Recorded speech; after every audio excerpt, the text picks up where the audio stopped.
dash to the keyboard, blood. I ain't even know that though. I really Do ain't even know what? that though. I could go live like without having to press the actual like nigga I'm going live button type shit. Like I don't know. Don't worry about it. Let me just send a tweet out. Sound like the bat Let me signal. send the tweet out. You feel me? Let's send the tweet out. All right, I'm ready. Oh, niggas is looking at us, nigga. We not even looking at the shit. What's up, Yo. people? I'm just trying to let niggas know that we here and shit. You feel me? You know niggas got to be on CP time. I know niggas said 10 minutes after 10, but hey, niggas still looking good. Niggas still looking Nigga, Gucci. Just 10 pulling minutes up to after them up. 10. Minutes after 10. Hey, but exactly 10 minutes after 10 minutes after 10. What's up with the motherfucking lords? What's up with the frenemies? What's up with the peoples? What's up with my motherfucking mans, man? How y'all doing tonight, mob? I know y'all doing well. I know y'all Good. doing lovely. I know y'all doing smoothies, man. If y'all in the chat room, it's a couple of y'all in here. Just go ahead and let me know how y'all feeling. I'm gonna turn this motherfucking light on right quick so I can really look like me one time. Hold on. Bam. Okay. Colorful. Let's make it feel like something, man. Let's make it look like something, man. Let's make it do something, man. Yeah, what's up with Yo. my man? How you doing, boy? I'm doing good. I'm doing good. You No, you know. not. Nah, you Yeah, not. yeah. They put that nigga. They Nah, put you that not. nigga Derek. They put that nigga Derek in the pack yesterday. I'm posting, bro. They packed him out. They packed that nigga out, huh? They Yo. packed that nigga out, huh? Oh, Oh we like man, we prison don't want food and penis. Oh shit! Yo. He played that. That, He played that. I didn't play that. that man was looking at that man like he looked like he had cocked his head. He was like, yo, man. Y'all said I was gonna get off. That nigga for sure. He was going home, nigga. You not going nowhere, nigga. They said no bail. Ladies and gentlemen, people with jobs, people without jobs, middle class, upper class, high class, all that. I'm talking about cats, snakes, chickens, ducks, elderly people, and twerkers. I present to you another episode of the Public Enemies Podcast. This, I believe, is episode 154. That's what I put in the title. So if I'm wrong, I'm wrong. But if I believe I'm correct on that. We should be about 154, 155? 154, 155. What episode is Let this? me check. Let me check. I might be wrong. I might be wrong. If I'm fucking up, I'm fucking up. And I'm okay with that. It's all good. It's all love. You feel me? But I appreciate y'all for joining us. We came here to talk some shit about some No. wrestling, kick Oh. some shit. 154. See, I be knowing, blood. See, blood. Graham be Yo, knowing. I See, don't we got be to bring Graham be knowing yo, back. I'd be taking y'all word for it. You see they be like, yo, one whatever. I'd be like, I guess that sounds right.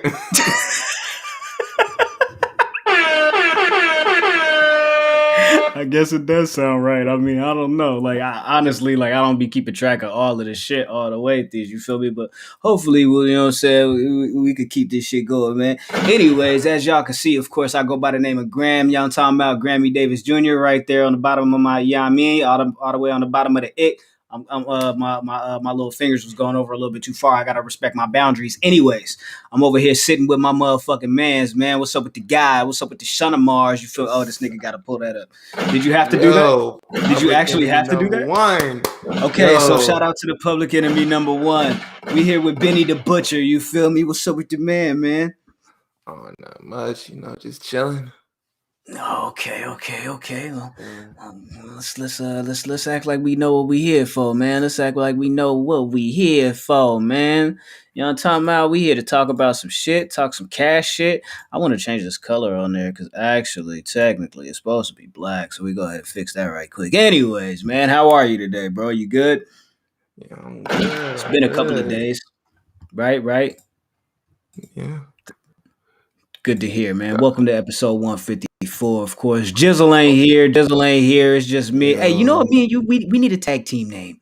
We need a tag team name. I was just thinking You feel about me? that. I was thinking about that earlier. I'm like, dog, me and Jizzle got a name. Jizzle and Tron had a name. You feel me? Me and Tron had a name. Me and you ain't got. You feel me? Like we gotta put our look. AEW got all the factions. You feel me? Like we gotta step our faction game up over here on this side. The enemies ain't got no factions.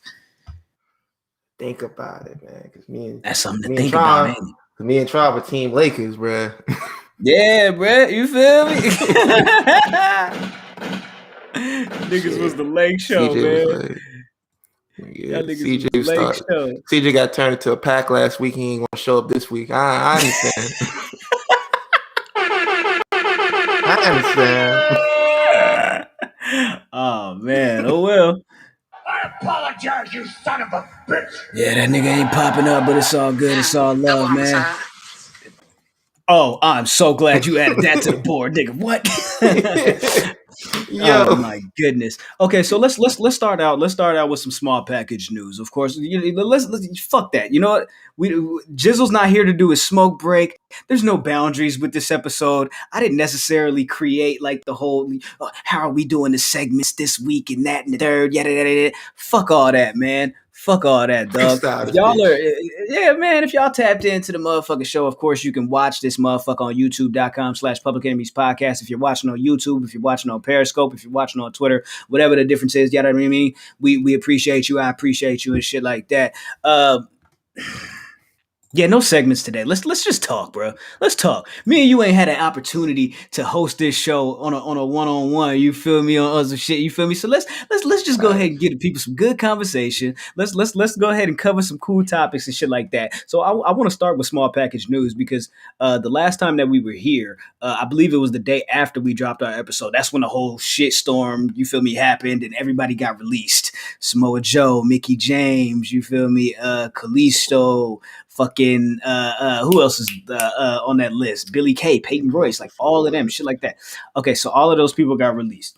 I don't know where anybody's gonna go. I wish everybody the best. Of course, it's been almost a week now. I'm not gonna bore y'all with who and what and where and how and the why and shit like that. Of course, y'all know that these people got released. We wish them nothing but the best. We'll see where the hell they pop up within the next, 90 days? 90 days? Niggas need their 90 days. Yeah, you Chelsea get a Green said 90 she didn't days. even want her little 90-day clause, but they was like, yeah, you're going to take this shit anyway. But also, in addition to that, we got news that MLW will be coming to Vice TV. They just closed a deal earlier this week to bring MLW Fusion to your cable TV network. So why don't y'all people go ahead and look out for that? $1 million a pyro, pow, pow, pow. Contra Just like I gonna be call on it, this shit. Fucking that shit. And I, for one, cannot fucking wait. You fuck with Cause like, MLW?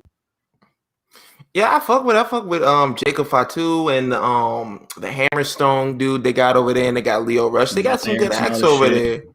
Yeah, like I think like a lot of people saying Samoa Joe should go over to AEW and shit like that, but I'd really love to see him go over to MLW for a little bit. Mix it up with Jacob Fatu, or go to New Japan, go against Ishii or Jeff Cobb, some shit like that. Because honestly, not everybody needs to go to AEW. Like, you have Mickey. Like, if they signed Mickey James, she could be the one to save their women's division. Honestly, she could book. Like that. She could book that shit. Like, I throw a bag. I throw a bag at her and have her book my shit. Yeah, I can't disagree with that. Mickey James would be a great pickup for AEW in my opinion. A lot of these names that were mentioned in the releases, I did not really have like a hard time accepting that shit. Yeah. What's going on, TJ? Jordan Oliver go crazy, yeah, for sure. What'd you say, Dylan? You said MLW needs an established name for their TV deal, or they won't get renewed. That's probably true, yeah. But I think that they're off to a good start just by getting the deal in the first place. I think that they were rumored to have been speaking with like Discovery or something like that, like a while back or whatever. But and CBS at one point. Yeah, so I mean, I don't know. So, but from what I understand, MLW does have a little bit of cachet to bring people in. Like they've got, I think at least their booking record has been consistent enough to where people would be like, all right, if I go over there, it's like they're not just gonna fuck me over just for the sake of fucking me over. They're at least gonna try. You know what I'm saying? I mean, look at Leo Rush. They strapped the rocket to his back over there. He's like the fucking man over there. Yeah, the money weight, nigga. What y'all thought? Shout out to Myron Reed too, by the way. You know what I'm saying? That nigga goes stupid crazy. Stupid crazy. I want to say rest in peace to Black Rob. We lost Black Rob earlier last week as well. I would be remiss if I didn't go ahead and mention that, so I wanted to go ahead and mention that, of course.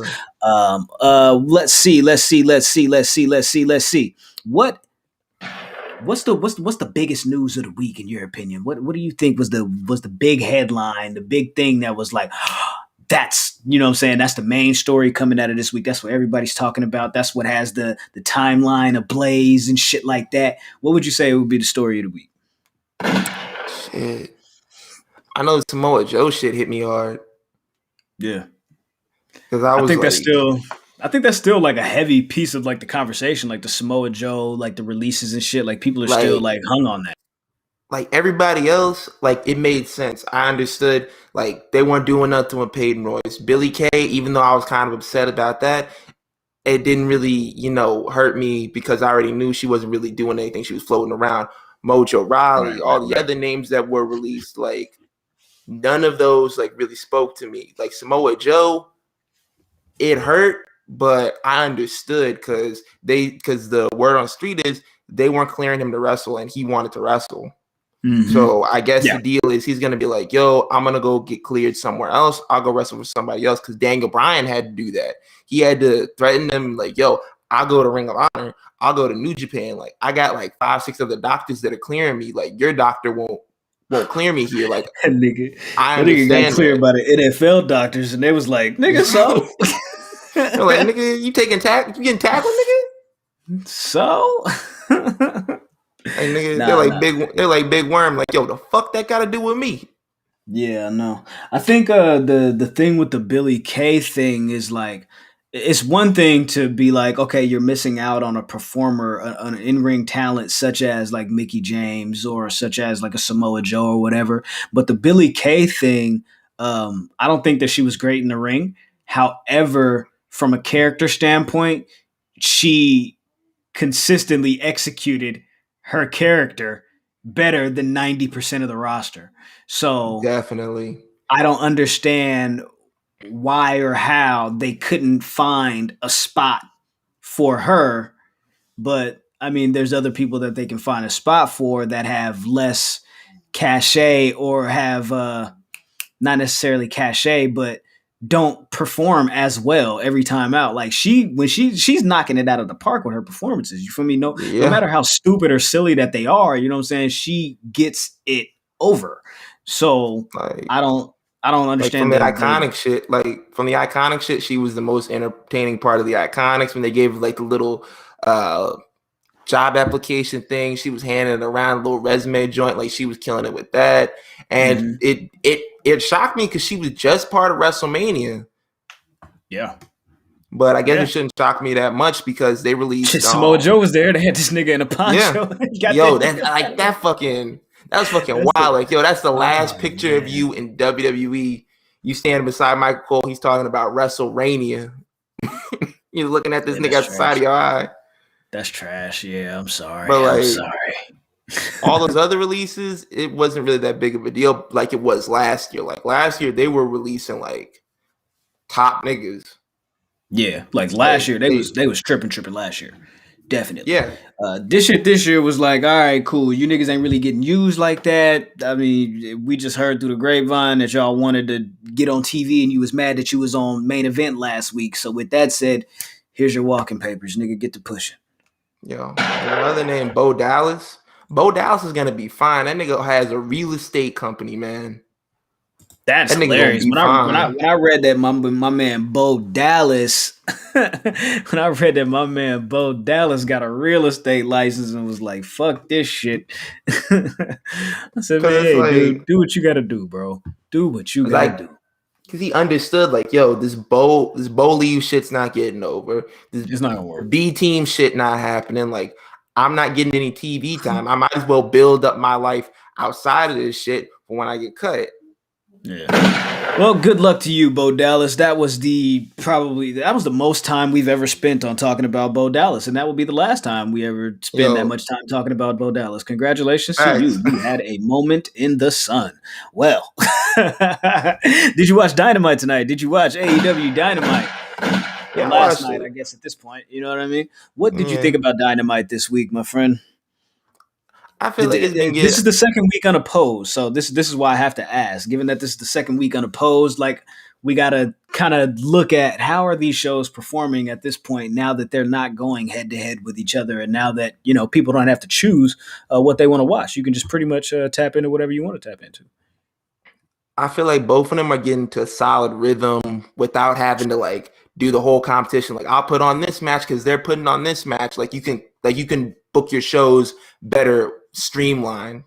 I think NXT is gonna benefit from that the most, because they've been doing wild shit. Like, they're doing like a world title match on there, and then they'll bring somebody back, and it's like you could book your shows better, like streamline that shit better. Yeah, I think honestly, like, a big piece of my complaint with the NXT thing was that I just felt like they weren't promoting their shows well enough. You know what I mean? But with AEW Dynamite, yes, indeed, chat going crazy right now for Ricky Starks. Yes, he started the show, opened up the show against Hangman Adam Page, and he lost. That happened. He lost. I mean, I assumed he was going to lose, but it is what it is. That shit. I gotta see them book this nigga, like, because he's the fucking star of that group with Taz and shit like that. He really is the star, and like, I don't understand what's the point or what's taking so long to get to making him the centerpiece of what that group is doing. Other than that, it's just like, all right, people are just doing shit. Because he giving me young Rock vibes, honestly. Coming out with I haven't seen one single episode and shit like that. By the way. No, not young. I know, I know what you're saying. I just wanted to throw that in there. But yo, that show some ass, by the way. They got to do something with Ricky Starks. I haven't seen one episode of that. I just assumed, if people were gonna fuck with it, they're gonna fuck with it. You know what I'm saying? All right, cool, whatever. It's like young Sheldon. There's an audience for that shit, but I'm not part of it. That's hella funny. Speaking of Team Taz, Powerhouse Hobbs also picked up a nice little L against Christian Cage. That happened. Honestly, you know what? Here's the thing. Dope shit about Dynamite. Let's talk about the dope shit on Dynamite, all right? Congratulations to Ricky Starks. You opened up the show. You lost. Moving on. Powerhouse Hobbs lost to Christian. Moving on. The things that I found entertaining about this show, however, that would have been... man, it's really tough, right? Okay, so who had a good promo? Jade Cargill's always really dope, right? She said something about, like, if somebody wants to sign me to their group or their faction, they better make her a great deal. I hope that they don't do that. I would much rather they keep her a solo act and not mix her in with all of these other groups of everything. Like, what the fuck? Not everybody needs a manager. Not everybody needs to be attached to a group. Some people can thrive as solo acts, and she's one that I could see thriving as a solo act. Like, even though she's just, kind of figuring things out, figuring out how to cut promos and shit like that, she's getting really good at it. Yeah, just let her cook by herself and just let it be what it is. Like, I think the Bucks did that promo, not promo, but an interview or whatever, where they talked about it's easier to book when there's like so many factions and all of these moving pieces. It's a little bit harder to book people when they're, just solo and by themselves. And I'm like, I don't necessarily agree with that. Like, I feel like like I always say about the AEW thing, the thing that confuses me is that like there's always these brawls and these big like pull apart things where it's like it's one person and the other person that they're feuding with, but then they always throw one random person that has nothing to do with this story into the fray. And it's like, why are they out there? Like, I don't get it. The Young Bucks, the Young Bucks wore some very egregious outfits. Nick Jackson wasn't there with all the looking like he had on a whole fucking Beyonce House Darion jumpsuit with all the little shit on it. And thankfully, I missed that part. Oh, well, there you go. You know, honestly, I don't think that they actually appeared before the crowd. I think that at the they were just backstage in their little trailer, the same trailer that Mox and Eddie Kingston kind of fucked up. They threw the little pipe through it. That was a cool little part as well. I like that. You know, that little promo, just them, you know, antagonizing the Elite a little bit, you know, saying like, yo, we need y'all niggas to come out of the trailer if y'all niggas want to fight, but you know, of course they're nowhere to be found. That type of shit. That was cool. Jungle Boy. They mentioned that shit with he has a title match for the Impact World Championship like once. Oh, did they?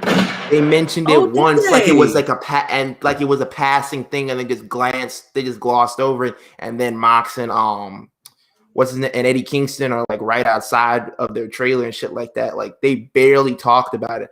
And that's like the other shit I don't get out. I don't get this whole, you know, this whole team up with Impact. Like Impact is not getting shit from this. Nothing. At all. Like they played a commercial one time for the pay-per-view, but they've mentioned like none of it. Like if you're not watching Impact, you don't know what the fuck's going on. From your recollection, have they mentioned anything about this Impact match, this pay-per-view, this Kenny Omega involvement on the AEW show itself at all? Just this one time.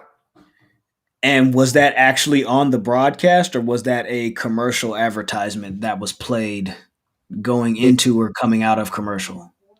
They did like the little side-by-side shot like during the match, and they had like the commercial play for like maybe 15 seconds, and then they mentioned it in their like little backstage interview when they were in the truck, like, oh yeah, they're like, Kenny Omega has the AEW World title, he has the title that he has in AAA, and this Sunday or Saturday, whenever the fuck it is, they're like, oh, he's gonna be Impact World Champion.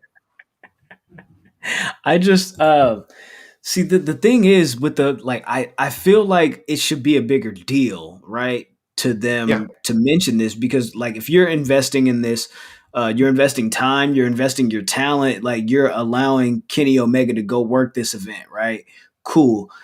I just feel like if you're not promoting it on your own show, like your audience knows about it, but like it's only like your hardcore audience that actually pays attention to all of your social media and shit and pays attention to what's going on outside of your actual program, because you're not giving it any focus on your actual program. Now, Impact, of course, is going to get the pay-per-view buys or whatever little bump that they're going to get from that. Cool, I guess, you know what I mean? But at the same time, shouldn't AEW be making a big deal about this? Because if Kenny Omega loses, they don't have a world champion after Sunday. So why wouldn't they promote and actually have some type of urgency for this? Like Kenny Omega should be, you know, hopefully he's ready for this, because on Tuesdays every 3 weeks, you know, he's got a problem with somebody over there and he comes to just kick around, you feel me, Rick on. But on Wednesday nights, there's no mention of that. He's hanging out with the Impact guys. They're completely focused on Jon Moxley and everything else going on here. Like, is Kenny Omega even paying attention? Is he focused on this Sunday? That's what the conversation should be, in my opinion. I don't know. Like that shit bothers the fuck out of me, man, because it's not doing anything for them. And like, I already know he's gonna, like, after paying pretty much next to no attention, no hype for this. Rich Swann hasn't even been on an episode of Dynamite at all to promote this match. And I think he's just gonna waltz in and beat him, and it's like you can't even get him a full scale rivalry. He can't even show up on your show. Oh. And that's like, I don't know if is that an AEW call, is that a TNT call? Like who's like, and if that's the case, like if that's a TNT call where TNT's like, yeah, I get what y'all are doing, but like as far as like the partnership, we don't really want anything to do with that. You have 2 YouTube shows where you can make this happen. Like Kenny Omega's been on Dark, he's been on Dark Elevation. Like there can be some crossover in which, like if they don't want somebody from Impact or like, well, why would it matter? What would TNT have an issue with if they already have the Good Brothers on the show? So it's like whatever you're doing, like there's just some disconnect, but like you're not doing enough in my opinion for this whole partnership sense. And honestly, this could be if NJPW was thinking about doing a crossover, they would have to like show in New Japan way more respect than what they're showing Impact, because there's no way I can see Gato letting his guys come over there or AEW's guys come over there and they're not being promoted. Yeah, it's not gonna happen. Like we're not doing it. They'll pull these niggas Impact so fast. Impact is not really in a place where they can be choosers, because at this point, like they're pretty much beggars. And I guess Don Callis and everybody else realize that there's not really a whole lot that we can ask for, since we're not really in the position we don't really have any leverage.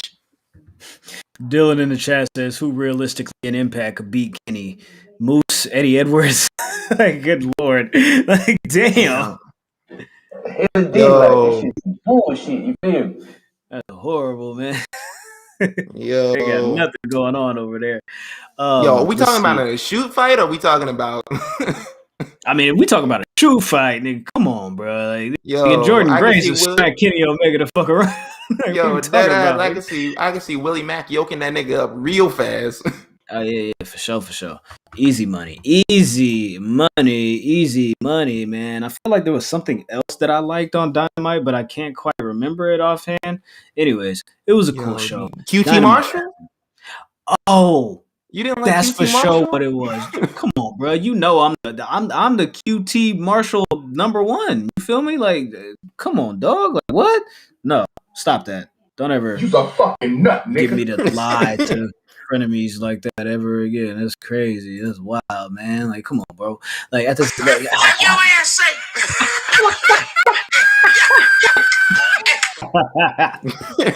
that's fucking hilarious. Yo, man. They had That's what's crazy. his name in there? They had Billy Gunn in there. Billy Gunn wasn't taking no bumps. Billy Gunn was like, yo, like I'm tired of seeing this nigga.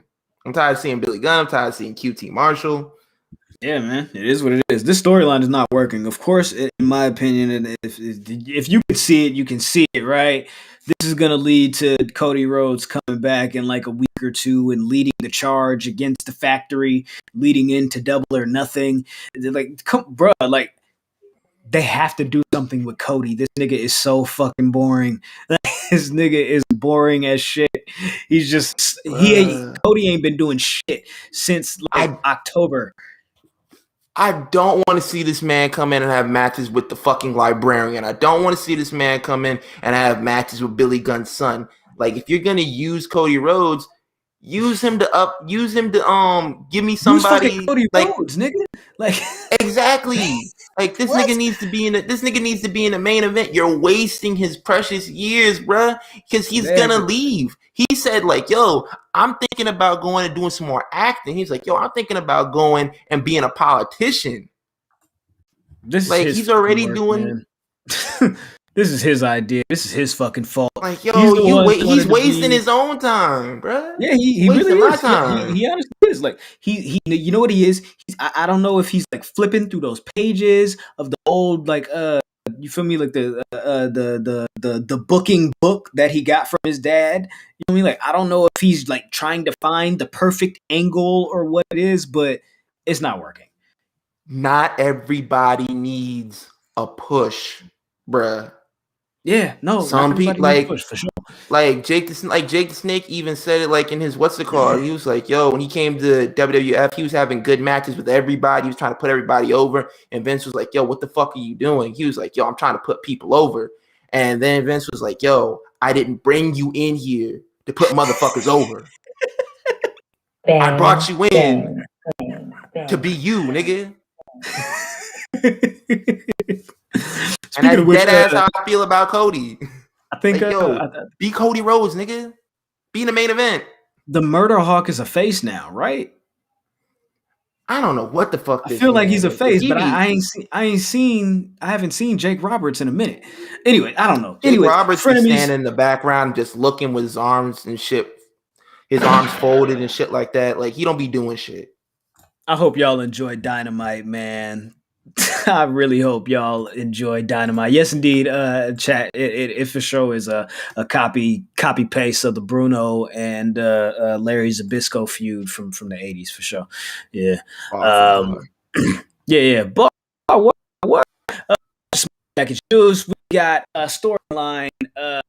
Suspension. Charlotte Flair suspended indefinitely by the WWE and fined $100,000 for unprofessional conduct and being physically abusive to a WWE official. Apparently, Charlotte is supposed to be filming Walking Tall pretty soon coming up here, but that's not quite what this was actually for. I read that Charlotte had some dental work that needs to be done. It was very interesting because I saw a bunch of people commenting, did Charlotte get her teeth done while she was gone the other night on Raw, and now she's actually supposedly leaving to get some dental work done. Very interesting. Yo, she called up Roman Reigns' dentist, was like, yo, man, I need you to do for him. I need you to do for me what you did for him, man. I need you to set me up, man. Right. I'm trying to go kick it, man. $100,000. I'm not even gonna lie. If I had that bread, I get my shits replaced like Roman Reigns shits tomorrow. Yeah, I know, right? That's crazy. Oh, bam, that's what it was. The one other thing on AEW Dynamite that I thought was chef's kiss. It was the MJF promo, and I actually grabbed a clip of it. So I figured I could show the frenemies. If you're watching this, youtube.com/Public Enemies Podcast. If you're listening to this, you could be watching this. It's that I am a mark. But I'm not a mark for you. I'm a mark for your spot. And on May 5th at Blood and Guts, along with my family, I'm gonna take it! Ooh, kid! That nigga said I'm gonna take it. Bars. MJF, the best promo in AEW, right? I think that goes without saying. However, I'm just not interested in this match. Like, to be honest, I'm just not interested in this match. I don't know what to do. And I think they said something about Blood and Guts is a one match show. That's a Dynamite show. If that's a one match show, is that one match going to be 2 hours? That's wild. Like, what the fuck? Like, that's wild, right? Like, I wouldn't want to watch that. It's funny that you said double homicide thing because the bitch was like, she killed 2. Anyway, so we got that shit was funny. Like, yo, I need somebody who has Zeus or whatever. I need somebody to like get that shit to me because I'm trying to watch that shit. Ronda Rousey that Jocelyn shit. She has a child expected to be born in September. There's all those rumors circulating around that she wasn't going to come back, or she was going to come back, and she'll come back whenever she's ready. Yada yada yada yada yada. So yeah, congratulations to Ronda Rousey. Congratulations to Jocelyn Hernandez for that wonderful show that you have on the Zeus Network. I 100% agree with you. Whenever and if ever you get that password, go ahead and slide it over to your mans. You feel me? Because Miss Natural is on that show. And me and Miss Natural have a very personal relationship. All right? Me and Miss Natural have a very personal relationship. I've gotten probably more acquainted with her than she's gotten with me, but that's neither here nor there. All right? So there you go. Earlier this week. Yeah, I guess so. Yo, earlier this and that week, shit with that shit with Ronda Rousey, niggas was online talking about, oh yeah, Becky Lynch did it first. I'm like, you creepy ass niggas. Did you see the dance battle that they did on the shit where Miss Natural was arguing with the bitch and the bitch said something out of pocket? She was like, "All right, Jocelyn Jr." and she just turned over and started twerking. I thought that was great. Yeah. Shut the fuck up and do what the fuck you came here to do. Like, yo, that shit I picked up memes on top of that shit just for like those 2-minute clips. There's other shit that I would play, but that shit was way more egregious. That shit was hilarious. I was like, yo, I seen her like, do yo, that who shit. said? She was like, yo, who said that ways. shit? Who said that shit? She was like, me. She was like, I said that shit. She was like, yo, I don't want your sympathy. She was like, yo, you had those babies almost all the way up to term. She was like, yo, aren't those babies kicking? I was screaming. Good fucking God. Y'all need to relax. I wish I could find the clip. Please relax. God damn it, man. Earlier this week, we had the debut of not one, but 2 new WWE shows. Nice, different programming, not their standard programming. I think this type of stuff is like what I was expecting, and like, of course, like all the documentaries, the Chronicles, the Day of, the 365, the 24s, all that stuff that they do on the network. This is the type of shit that I'm interested in. AEW, A&E, A&E, A&E has 2 shows. They have one biography, which is a documentary series, which kicked off this past Sunday, highlighting Stone Cold Steve Austin, the Texas Rattlesnake, this bad son of a bitch. What is it? BSR, whatever. Yeah, whatever. This nigga, Stone Cold, and this documentary that they did with A&E. What'd you think about it, Ben? Did you fuck with it? Did you like it? Man, that shit was good. That shit was good from start to finish. That shit was giving me Last Dance vibes because like he was telling personal stories and shit like that too. Like he was like, yo, like I'm not a good father. I wasn't a good husband. You know, I fucked up a lot. Like I was getting flashback. Yeah, that ass. I was getting flashbacks to the movie The Wrestler, bro. Fucking Mickey Rourke, nigga. Yo, that's my favorite. That's my favorite movie, bro. That's your favorite movie? Yeah, that's my favorite movie, bro. Yeah, that's crazy. That's very interesting. But like, What? That shit was smooth start to finish. He even had his brother on there. Bro, that's hella funny. His brother was on there crying. I cry every time I think about it. Yo, he got his brother at check. I missed that part. What happened? He got his brother for check being on the show. Yeah. For being on the show. I don't know if he giving his brother any money on anything else. Yo. Like, he got his brother a job. Like he baling hay at the Broken Skull Ranch. Like, what is this nigga doing? Like, that's what's up. I feel you. I fucks with it. Hey man, put your family in position. Nepotism, I applaud it, man. That's what's up, bro. Yo, cool. Congratulations. Yeah, no, but they week? did a great job. They did a great job. I think Roddy Piper is gonna be next week. So goddamn. Yeah, no, like I'm torn, bro. Cause like honestly, like part of me is like I want to skip that, but like I'm also like in a sense kind of all right, not really, but I'm kind of like named after him in a sense. So it's like, anyways, regardless, A&E is doing some great things with these documentaries. But that what's it called? Shit, he's still getting a documentary like The Last Dance. Is he? Like Stone Cold, like ESPN was talking about like earlier this year or at the end of last year, they were talking about they wanted to do like a 6-part documentary about Stone Cold Steve Austin, his career in WWE and everything. Like the only shit that I hope they don't do is I hope they don't like, talk shit about Owen. Yeah, I hope not. Chat saying Jazz said that Austin was racist. I missed that. If Jazz said it, I'm not gonna deny it and say that it didn't happen. So shit. I mean, I think the clips of fucking Teddy Long. Hey, remember that one time fucking Ric Flair called me a nigga? Like, yeah, that shit happened. Yeah. Yo, I don't put nothing past none of these motherfuckers in the wrestling industry. I swear to God, I don't, man. I do not. So yeah, I but love Stone Cold, but he said that yeah. shit on what's the name of that movie he was in with Adam Sandler? Oh, The Longest Yard. Yo, The Longest Yard. He said nigga. He said that shit with too much emphasis. He said it with too much real practice. fervor, like he said he had it a with flashback, like, oh conviction. man, like I miss saying this word to niggas, nigga. You feel me? Like, yo, first of all, you don't talk to Nelly like that. All right? You don't talk to Mr. Country Grammar.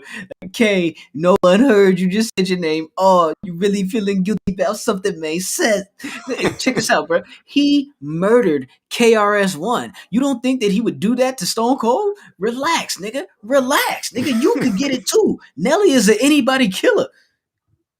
You's a fucking nut, nigga. Oh my God, I'm just trying to make it make sense, and hopefully that's not exactly what happened. You know what I mean? Anyways, dog. But regardless, I think this was a really good documentary. I like that they included like a bunch of other. I was not expecting The Rock to pop up. The Rock popping up in the Stone Cold documentary to go ahead and give it that extra, like, yo, y'all thought I wasn't gonna pop up for my mans. One, I had no idea that it was known between he, Vince, and The Rock that 19 was going to be his match. I had no idea that they had that conversation and like it was that tight knit. He was like, "Yo, I'm just going to go out and just ride off in the sunset after this match, and this is going to be it. And I'm going to put The Rock over and." That like and he has not looked back, not one time, and that's crazy to me. But I applaud both of them. This is a great documentary. They did what they had to do with that. I'm interested. The Rock is one of those niggas.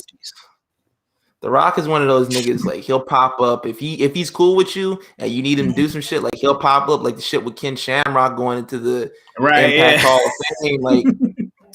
Like Ken Shamrock, I think he tweeted him like, "Yo, he wanted him to induct him," and nigga was like, "Yo, for sure." Say less. It's all good. Why did you say something before? Like I would have. And the funny thing about that was this nigga filmed the Ken Shamrock induction speech the same day, the same hour that he filmed his "I'm formally endorsing Joe Biden and Kamala Harris" speech. It was the same exact day. This nigga had the same sweater on, standing in front of the same bush. Like I was like, "Oh, this nigga is tripping." He was like, "Yo, the camera out anyway." I'm gonna just go ahead and knock both these out, right? I'm gonna keep it. The camera's out anyway. He was probably filming this shit for Joe Biden and the Kamala Harris thing, and then he just happened to see Ken Shamrock's tweet. He was like, "Yeah, why don't we just do this shit right now? Why don't we just do this shit right the fuck now? Go ahead and get it over with, man." Shout out to that shit. That was dope, man. Also, in addition to that, not only did A&E get the biography, the documentary series that they're doing, by the way, I'm ready for the Macho Man joint whenever that one's coming. You feel me? Yo, I want to see that shit more. Yeah, I hope they ask like the questions like I've been wanting to know, like how was it for Macho Man, having to work with Miss Elizabeth after they were divorced in WCW? Those are the questions and shit that I want to know about. Yeah. So my thing is, man, I'm excited. I'm excited for the programming, man. I'm excited for the programming. With the next couple of Dark weeks, Side of the Ring was like, yo, yeah. Let me cop that shit real quick. We need that. I can do that shit. Definitely need that. But Dark Side of the Ring is coming up. I believe that starts next month. I think on the 9th or something like that. So within the next couple of weeks, as these both of these series continue on, we'll be bringing some friends, some guests on to kind of talk to us and talk through these things with us and kind of give their different perspectives on these nice little content pieces that WWE is putting out. Now, in addition to that, there was also another show. This is the Most Wanted Treasures show, if I'm not mistaken. This is all basically based on the fact and the idea that if possible, they would like to have a physical, not only like Hall of Fame. I know they were talking about that, but also like memorabilia and things of the past, different artifacts, just ideas, the SmackDown fist, Ric Flair robes, and shit like that. And so some of these things they don't necessarily know where they are, or they don't have ownership of them. So this show and the purpose of it is to kind of facilitate them being able to find where these things are, speak to people that own these items, and kind of work out a way that WWE can become the owners of these products once again, in a sense, and bring them to the warehouse, so then they can bring them to the masses at whatever point that they're able to do so. Did you get a chance to check out the Most Wanted Treasure show as well? I watched the first 20 minutes of it. It was pretty good. It's like not something I would like die to tune in every week for, but it's some shit like I would watch. Yeah, I thought that it was way different from what I thought it was gonna be. Like I thought it was more gonna be like it's kind of on the same plane of like a Pawn Stars type thing. Yeah, it doesn't necessarily like. I feel like it does kind of miss that element of like the search for the item, though. You know what I mean? Like the show goes from we're looking for this particular item to we found the person who has this item. Let's go talk to them. Let's go meet them. Let's go look at it. Let's go bring this item back. And it skips that little process of, okay, how do we find this person? How do we track this item down? How do we find who has the original Mr. Sacco? There's no adversity and excitement in that particular part. But I do think that the show does have some really good elements. And there's also this really cool thing that, in my opinion, there's like some I don't know. There's like a weird innocence that they're displaying the McMahon family with. That's almost on some Kardashian vibes type shit. In my opinion, it's like, yo, these motherfuckers, you're presenting these niggas way too clean and poppy and bubbly and happy, and like I'm just like, dog. Okay, the search happened on Twitter. Okay, they asked us to share photos of our collection, then interviewed us. Okay, cool. So that's interesting to know. But I just figured like I would like to see some of that process on the show. There was a segment and a clip on the show where I tweeted out through the Public Enemies at the Enemies POD. If you're listening to this, go ahead and follow us on Twitter. Or if you're watching this, rather go ahead and follow us on Twitter. I tweeted out, this is probably the closest that we're going to get to a McMahon family reality show. The openness almost, that they're providing with Triple H and the dude of the archivist dude in the warehouse, and the relationship between Stephanie and Vince. And Vince is actually in the program. Like he was here and on the show a lot more than I thought that he was going to be, at least for that first episode. So we'll see how that goes. I did want to show the frenemies this particular clip because I thought this was funny. Mick Foley barging into Vince McMahon's office after he retrieves the original Mr. Sacco back. Here we go. Mr. Sacco's gonna kiss the boo-boo, and he's gonna put this mandible claw right in your mouth. Hey, Mick, you're... Sorry, Dad. We were just trying to recreate a very special moment. We were so excited. We found the original Mr. Sacco. He fucked up. It was at this moment that he knew he fucked up.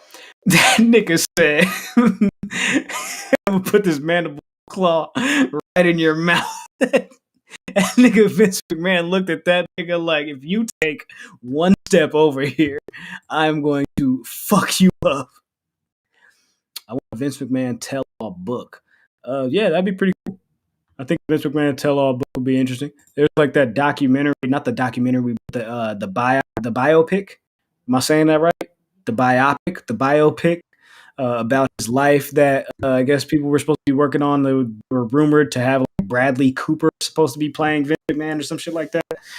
Yeah, like I think they had like John Hamm as one of the choices too. Oh, okay. Okay. But I think like it's Brad. I think they did say Bradley Cooper is like was the final pick, but either way, like, they're going to talk about Like that. Like I'm for that biopic. Like, yeah, for sure for that. yo. Shit, I wanted the Crossface movie where they was like Liev Schreiber was supposed to be in talks to play Chris Benoit. I'm like, nigga, Sabretooth is gonna play the Crippler. Let's go. That would have been good. And the other one they had the other choice that they had was dude who played in Venom. What the fuck is his name? He played as Bane too. What the fuck is his name? Man, I forget bruh's name. But that's dope. Like, he was in talks to play it too. But that Vince biopic, I hope they talk about like his like childhood and shit like that, like how he didn't grow up with his father like right off the back, and how he lived with his mother, and she was basically out partying all the time and shit like that. And he grew up poor until he started living with his father and shit like that. Yeah, man, like, dog, come on, bud. This nigga that's Vince the shit I want to see. This nigga Vince was dirt fucking poor until he was like 15 years old and really started getting it. This nigga Vince is Lil Wayne, bro. Yo, this nigga's like this really the nigga that was like this nigga said I started with $7. I'm saying, bro, Vince is $7 in my pocket. Vince McMahon is Birdman. Vince is fucking Lil Wayne. You got the WWF, nigga. The WWE took that shit over, nigga. Fuck that shit. It's Young Money now. Yo, I got all the superstars. You feel me? Like, what is you talking about, nigga? I got Stone. Nigga, what are you talking about, nigga? I got Stone Cold. I got Drake. I got The Rock. You feel me? I got Nicki. You feel me? I got Tiger. Come on, bro. Don't ever let me put Tiger on a pedestal like that again. Don't ever let me put Tiger on that type of pedestal again. Don't ever do that. Don't ever let me put Tiger up there. Yo, you want fucking with that little album he did with Chris Brown that time? Oh, the Fame Before Fan of a Fan. There we go. Fan of a Fan. Chris Brown and Tiger. I know I wasn't. Oh, damn. All right, my bad. Well, all right, cool. My bad, Chance. Yo. Damn, no. Yo, fuck that shit. Fuck that Chance shit. My bad. See, I have the subject on here to talk about Raw. Do I really want to talk about Raw? Not really. Raw's a bad show, man. It's a bad show. I tapped out of that shit at like 10 o'clock to watch the Hunger Games movie with my wife. Like, I was like, bruh. So what you're telling me is you weren't entertained by Mason T-Bar getting smacked the fuck around by Drew McIntyre and Braun Strowman, and then getting smacked in their faces with their own masks after getting their masks smashed off their face, and then now they won by DQ, and they are big, bad, and bold because they won a match by disqualification, even though they got smacked the fuck up. The whole thing, like, is that whole angle with Bobby Lashley and Drew McIntyre. I understand. I understand you're trying to promote Backlash. Backlash is all about rematches and shit like that. But I don't need to see Drew McIntyre in another championship match right now. Like, Bobby Lashley already got a definitive win. Choke that nigga out at WrestleMania, bro. I don't really need to see that match again. Dead ass. Like, if that's the case, if you're gonna run that shit back, run it back with a little spin on it. Maybe throw another guy in there. Not Strowman, because I don't want to see Braun Strowman doing anything. But you can throw somebody else in there, man. Add a little spin on it. At least try. It's not good, man. It's not good. Because when I was watching it, my son, who was like 3 years old, he saw the mask on his guy's face. He was like, yo, they look dumb. I was like, you're right. They do look dumb. Oh, bitch. That's what time it is. And like, usually he'll sit down and watch the shit with me and be like, yo, and be like amazed. Nah. Like, yo, that shit. He's like, yo, I'm not rolling. Yeah. He's already learned. He's like, yo, Pops, you're a fucking loser. Why are you watching this shit? There's way other shit to watch. There's way better programs to watch on TV. Niggas like, yo, we can watch Paw Patrol, bro. We can watch anything, bro. Bubble Guppies, come on. What time is it? It's time for lunch. The fuck are you watching this shit for? Come on, man. Yeah. NXT viewership rose for the second week in a row now that they are on their own. Of course, on the Tuesday nights, Triple H actually popped up on Cheap Heat, did a special interview with Peter Rosenberg and Stat Guy Greg. Shout out to Stat Guy Greg, Peter Rosenberg. Y'all niggas go crazy. But yeah, he was like, yo, I mean, the big thing is no more imaginary war. We now have the Monday Night Raw lead in to Tuesday, and that's really a bigger thing for us. But I'm like, dog, you keep doing these little press releases and not mentioning hockey. Like, just tell the fucking truth. Like, what? Why does there always have to be some type of corporate spin? Like, yeah, you niggas lost the Wednesday Night War. Yeah.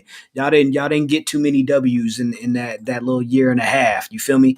But yes, indeed, chat. The new NXT logo is the most Triple H shit ever. Like, I don't like it. Yeah, with the I don't like it at skull, all. the metal, Yeah, like the the skull skull, and the the Motorhead shit.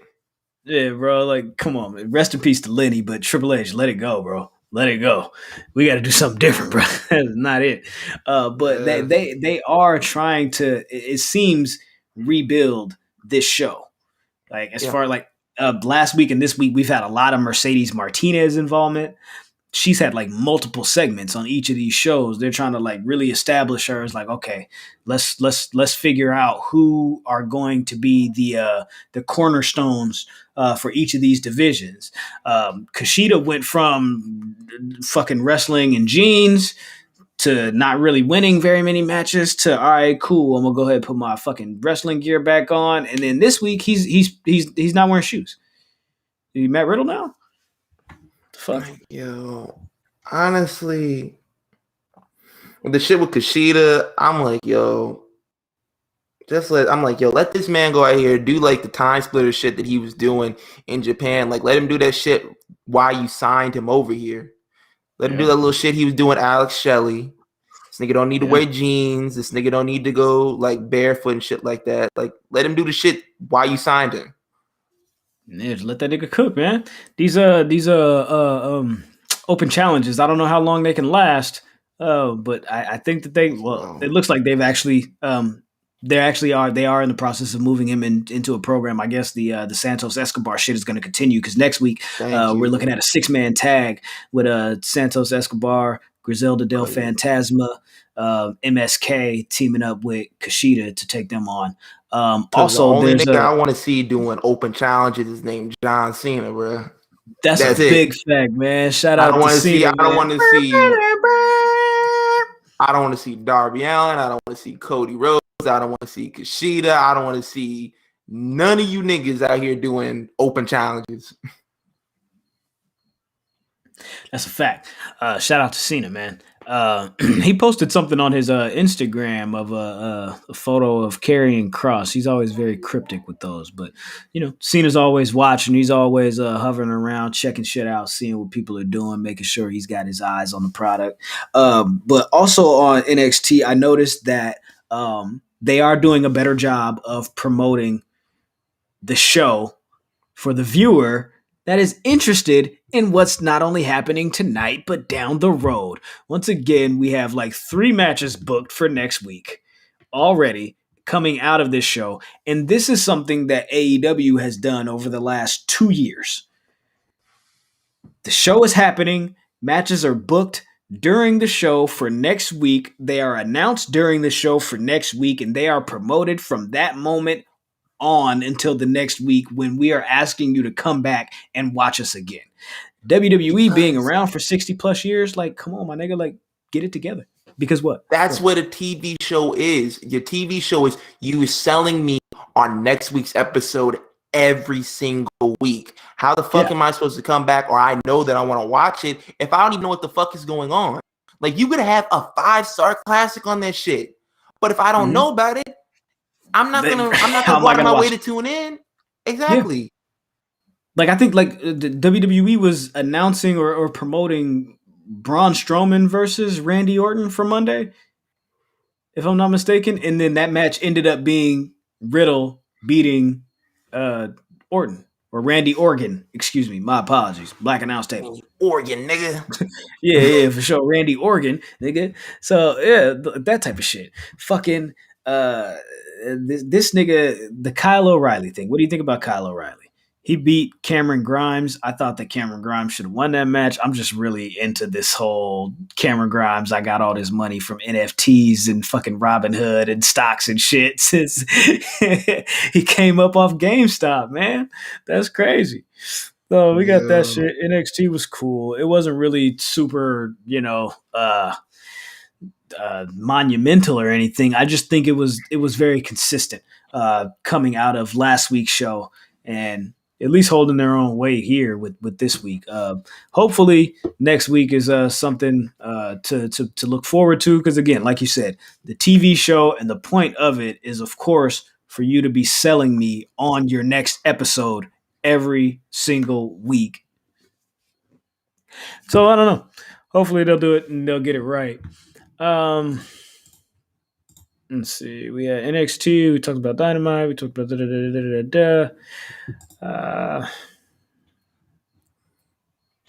Triller. I think that's pretty much like all the wrestling shit that I had. Like usually with the three or the four of us, it's like the conversation is like a lot longer. It was a slow week. Yeah, bro. It was a slow week, bro. The week after WrestleMania, usually shit would be popping if we had like crowds and shit like that. Like you get a couple of returns, you get some like game changer news and shit like that. But shit didn't happen. Like the only shit that really did happen was on SmackDown. Like you had Cesaro going into a program with Roman Reigns. That's about it. Nothing really changed. Nothing really new happened at all. Mm-hmm. Yeah, nothing really. I mean, Sheeta beat Ty Conti, of course, but that's what happens. It is what it is. So shit. Charlotte suspended. I don't need to see that shit. No, I don't need to see it with that belt no more, bro. Like, bro, she ain't doing shit. All right, so what? Oh, damn. Daniel Bryan said he felt an odd detachment at WrestleMania 37 and thinks that it might be a sign that it's time for him to walk away.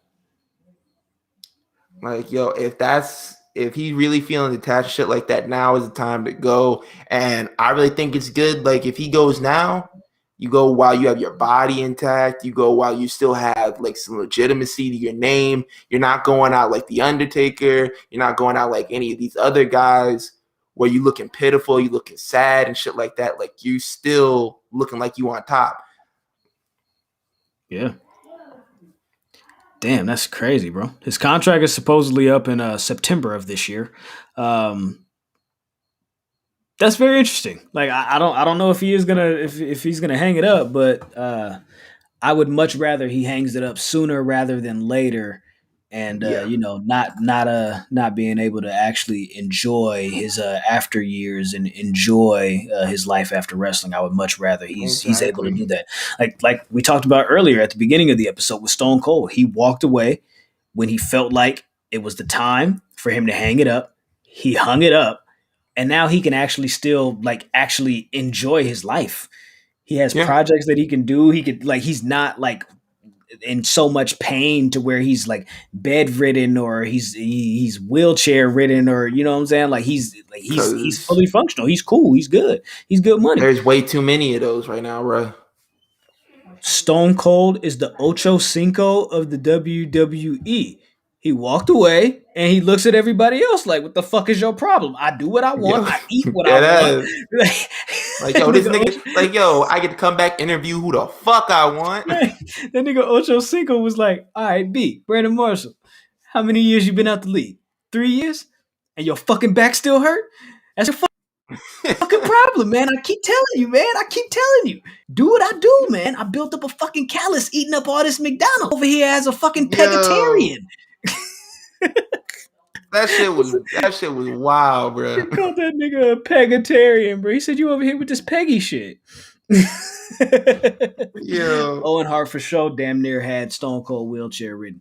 But I am so ready for the Brian Pillman dark side of the ring. When I tell you this Brian Pillman Dark Side of the Ring. You do not want to miss the Public Enemies podcast when we cover the Brian Pillman episode of the Dark Side of the Ring. Rest in peace to Brian Pillman. Send one up to the God for you. You feel me? But that episode is going to be amazing. I also want y'all to make sure that y'all tune in and y'all stick around. It's a couple of weeks away, but I'm going to just go ahead and put this out there. The bat signal was already placed in the sky. The Bret the Hitman Hart episode of this WWE biography series is going to be one that is can't miss. Boy, bruh. Yeah, exactly. Yeah, it's gonna be fun. It's gonna be fun. I've heard Bret Hart talk about the Montreal Screwjob like 100 times. Put that shit on there 101 times. That shit is entertaining as fuck. Because when he tells the story, he tells the story with the same events and shit like that, but he puts a new spin on it every single time. A new spin on it. It's like the same facts, but it's like you're gonna get a little bit of a different flavor of how he feels about it. Like I might have, you know what I'm saying? Like I might have not even told y'all this little piece, this little nugget of information, but I'm gonna just go ahead and give it to y'all now. But yeah, I agree with you. Anytime Bret Hart wants to talk, anytime he wants to, he's for sure bitter. Anytime he wants to talk about the Montreal Screwjob, or anytime he wants to talk about when somebody wronged him, go ahead and put that shit on my list. I will watch that shit as many times as he wants to do it. The interview he did with Austin that time, he was talking mad shit about Goldberg, and like Stone Cold had to cut him off. He's like, "Oh, okay," moved on to the next subject. He was talking shit about a couple other niggas, and he was like, "Yo, oh, okay, wow, that's wild, that's crazy." Move on to the next subject. This nigga, hey, they went to commercial, came back, and Bret Hart was still talking cash. Yo, that he was crazy. Like, "Yo, man, wrestling with Goldberg, and shit was like fighting a gorilla." I was like, "Yo, what?" I asked this man not to kick me. Don't let this brutal talk fly. That's a big fact. Anytime somebody, hey, if you want it to Bret Hart, you gonna actually have to like realize that if you don't want 110% of Bret Hart, you probably don't talk to Bret Hart. Yo, dead ass. That's a big fact, man. Let's move the fuck on, man. Let's move the fuck on. Earlier this week, actually not earlier this week, but this past weekend, Jake Paul knocked out Ben Askren. I got a clip of that. Let's go ahead and pull that up. Jean Pascal and get also my money, cruiserweight Jake. Get contender. my motherfucking money, Jake. Get my motherfucking money, Jake. Get my motherfucking money. Oh, bitch. That's what damn it is. Rigged? Or is Ben Askren just actually not necessarily a striker, he's more of a wrestler? But in a boxing setting, anybody can get caught, right? Yo, do you think this man took a dive? Do I think this man took a dive? Look, bro, I think everything is pretty much a work. Anything that's workable, I think is a work. All right? Get out there! That nigga is get out there! Settle down. You have to go deliberate. I don't need to deliberate. I got the rope right here. Ladies and gentlemen, that was a live recording into the actual courtroom when they handed in the Derek Chauvin verdict. Yo, dead ass, they're like, "Yo, man, these niggas came back, they're like guilty on all 3 counts, nigga." This nigga was looking at nigga 3? Yes. Yes. Yes. Yes. Yes. Yo. But I know that man Ben, what's his last name? Askren. I know he was smiling walking to his locker room. Nigga was like, "Yo, I'm getting paid, bro." Yeah, for sure. I got chipped off and I'm finna go get my dick peeled all the way back. She finna oh my shit. The fuck you talking about, bitch? Fuck you mean? I'd be excited for that shit too, goddamn me.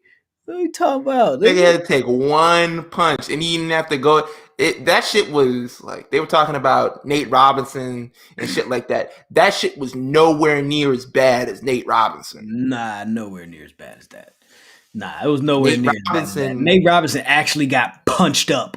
Like Nate Robinson ran straight into that shit. And then after he ran straight into that shit, he got back up and did the same shit again. And to top it off with the shit, he was like, yo, man, I'm fighting for all y'all. I'm fighting for all black people. I'm fighting for all athletes and shit like that. I don't need you to, nigga, I know how to fight, bro. I don't need you to take up for me, my G. I don't need you to take up for me. I promise I don't. I promise I don't. You do fucking nut. That nigga Jake put the fucking Paw Patrols on that nigga. Bing, bing, bing, bing. Yo. What you talking about, nigga? Double homicide. Double homicide. So that happened, right? Of course, we talk about more than just the wrestling on this program, and this is one of those moments where, I gotta ask you a question, right? Kevin Durant appeared on $1 Million Worth of Game podcast with Wallow and Gilly, and they asked him who were his top 5 players or top 5 teammates that he got to play with, and this was his response. Top 5 players you ever played with? Kyrie, James, who? James, mm-hmm. Harden, Steph, Clay.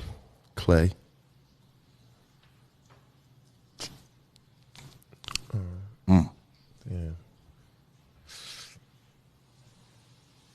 And I'm gonna go Serge Ibaka. Damn. I thought somebody else was going to go.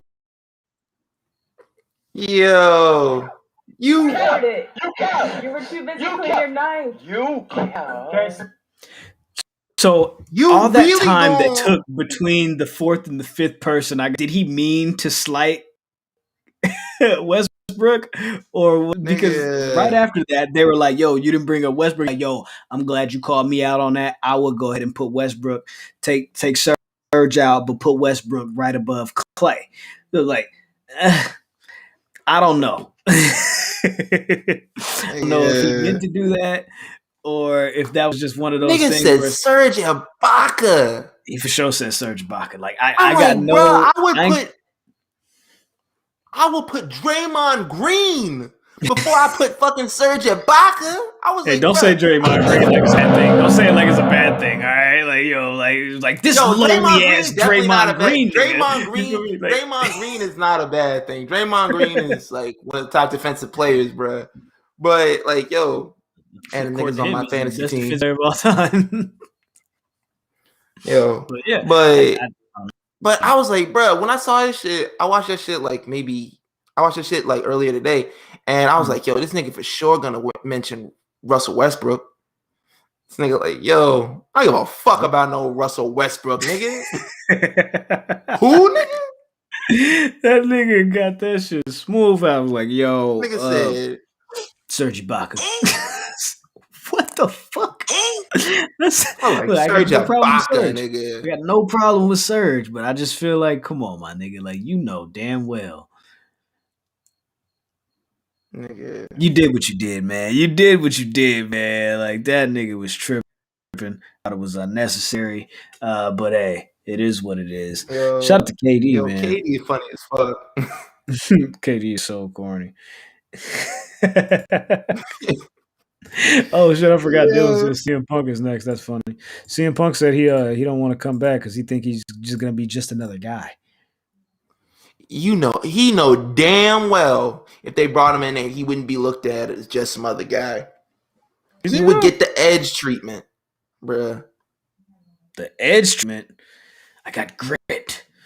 Bring my wife in, AJ. Grit shit, bro. Host NXT. Okay, what'd you think about Pat McAfee on SmackDown?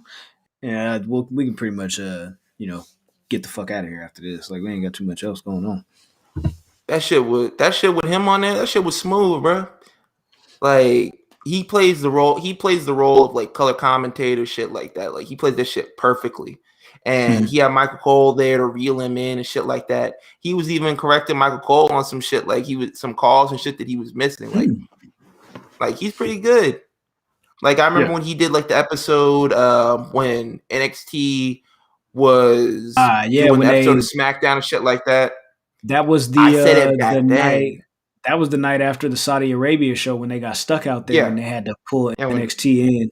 And they made a call to Pat. I think he did good. I didn't think that it was great by any means. I know, first time out, gonna make a lot of mistakes. Said that he felt like he made at least about 30.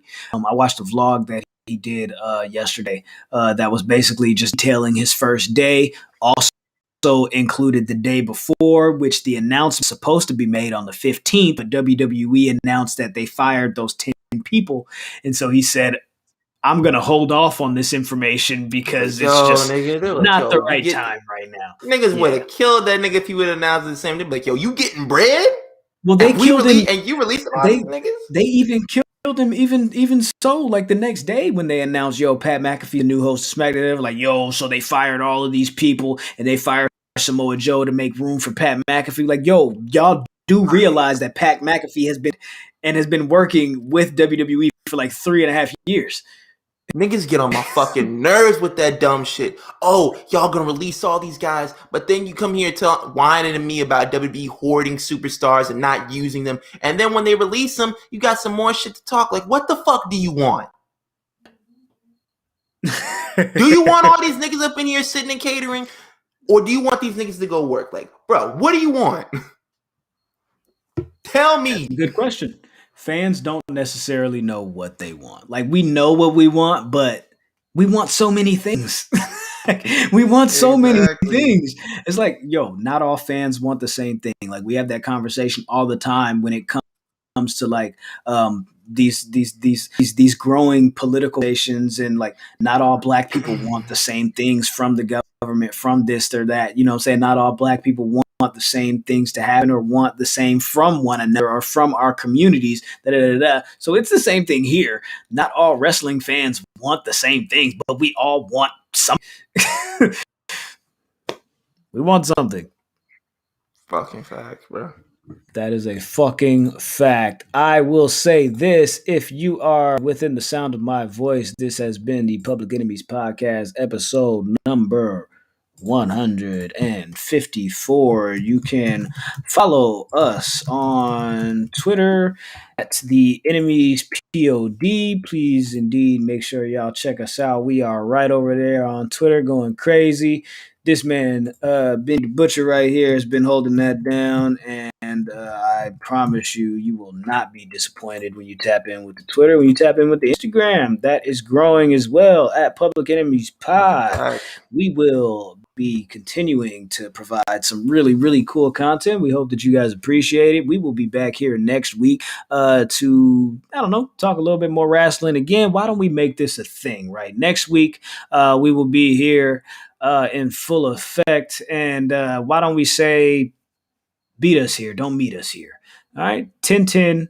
Right after AEW Dynamite goes off the air, we'll give y'all 10 minutes to gather y'all little things and get y'all shit together. And I'm going to give Jizzle 5 minutes to smoke a Newport and 5 minutes to get ready to record. You feel me? Nigga have to smoke that shit like Tom when he was on the ranch. Just like, one pool. One pool, nigga. Yeah, man. With that said, other than that, though, my name is Graham. You can follow me directly at Oh My God Graham.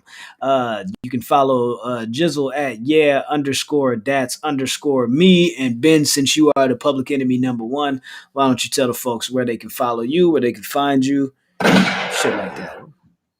You can follow me on Twitter at _the son of Mars _. You can follow me on Instagram at _the son of Mars _ and TikTok at _the son of Mars _. If you're on Facebook, join the wrestling group Wrestling's Real Fans Chop Shop. You won't be disappointed. Hey, this nigga got something for you on every platform: Facebook, Twitter, TikTok. Nice. You feel me? Like, hey, we need a trailer. We need a trailer too. I'll make a trailer. Fuck it. Let's go ahead and make a public trailer. This shit. You know what I'm saying? Parlay this shit into a bag, bro. I can't figure it out yet. Haven't figured it out yet, but I'm gonna get some money out of this shit some type of way. I know. We got to, man. We got to, man. Anyways, man, frenemies, we appreciate y'all for joining us. Of course, if you are watching live on the YouTube and you have not done it already, go ahead and hit that subscribe button, tap the bell for notifications, shit like that. You know, all the stuff that they say, you know, like, subscribe, share, yada, yada, yada, yada, yada. Play this for your grandmother. I promise you, she's going to love and appreciate everything that we said on this, especially the conversation about Miss Natural and how acquainted me and her are. You know what I mean? Yo. Miss who? Yo, Miss Natural's just a little bit of pressure. Just a little bit of pressure. That's all. You feel me? Anyways, shout out to Math. Yeah, for sure, man. Frenemies, we appreciate y'all, and we will see y'all next week. Ben, it's been a pleasure, my friend. Sure. Let's get the fuck out of here. Y'all be smooth, man. Deuces.